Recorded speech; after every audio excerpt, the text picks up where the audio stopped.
بلکہ اس جماعت کا ذکر کیا جنہوں نے اپنی زبانوں کی حفاظت کی، اپنی زبان کی حفاظت کی، اور وہ حفاظت کرنے والے یہی صوفیہ کرام، یہی عظیم الشان ہستیاں ہیں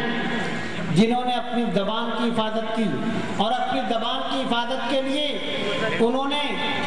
خاموشی صرف رہ کر نہیں، یا اپنے منہ میں کوئی پتھر رکھ کر اپنی زبان کی حفاظت نہیں کی، بلکہ اپنی زبان کو اللہ اور اس کے رسول کے ذکر سے مزین کر دیا، اللہ اور اس کے رسول کے ذکر کا مزین کر دیا۔ آپ نے دیکھا ہوگا کہ یہ پیران الزام جب ان کی بارگاہ میں جاتے ہیں ہم تو وہ کیا کہتے ہیں کہ بیٹا ذکر کیا کرو، درود شریف پڑھا کرو، تلاوت قرآن پاک کیا کرو، اتنی مرتبہ سورہ اخلاق پڑھ لیا کرو، اتنی مرتبہ صرف اللہ الصمد پڑھ لیا کرو، اتنی مرتبہ سورہ یاسین پڑھ لیا کرو، تاکہ تمہاری زبان کی حفاظت بھی ہوتی رہے اور تمہاری زبان مکمل طور پر اللہ کی عبادت میں مصروف بھی رہے۔ یہ ان کی تعلیم اور تربیت ہے، اسی لیے رب تبارک و تعالیٰ نے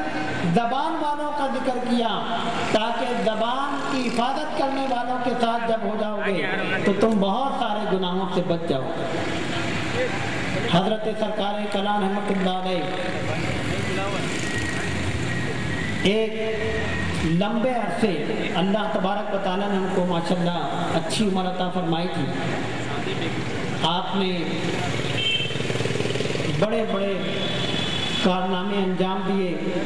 بہت سارے مدارس کا قیام آپ کی سرپرستی میں عمل میں آیا۔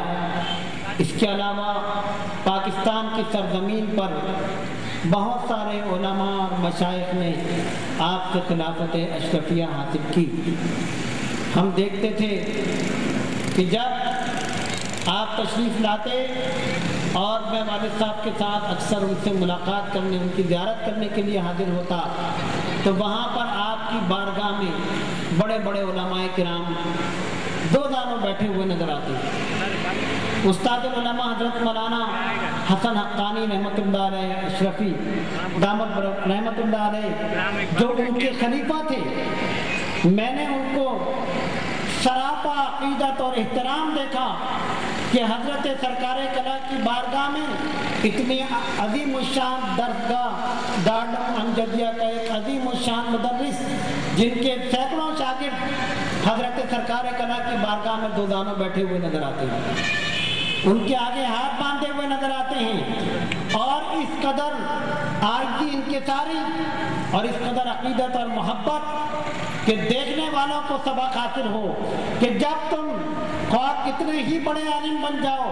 اپنی علمی رونق ایک طرف رکھ کر اپنے پیر و مرشد کی بارگاہ میں جاؤ گے تو یقیناً وہاں سے تمہیں فیض حاصل ہو۔ اور یہ مقام ان کو حاصل ہوا کہ آج دنیا ان کو احترام کی نگاہ سے دیکھتی ہے۔ یہ وہی عقیدت اور احترام ہے کہ اتنے بڑے بڑے علماء حضرت علامہ حسن حقانی رحمۃ اللہ علیہ کے شاگرد ہوئے۔ میرے بزرگوں اور دوستوں، حضرت سرکار کلا نے بڑے بڑے نامساعد حالات کا بھی مقابلہ کیا، اس کی تفصیل میں جانے کی ضرورت نہیں۔ ہندوستان کی سرزمین پر بہت سارے مخالفین نے دور اٹھایا، لیکن آپ نے انتہائی محبت کے ساتھ، انتہائی پیارے شفقت انداز میں ان لوگوں سے کوئی لڑائی نہیں لی، بلکہ ایک طرف اپنے آپ کو کر لیا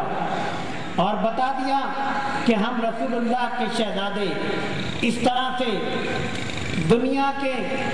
کتوں سے یا دنیا داروں سے الجھتے نہیں، بلکہ ہمیں اپنے معمولات سے ہی فرصت نہیں۔ حضرت سرکار کلا کراچی جب تشریف لاتے، مجھے یاد ہے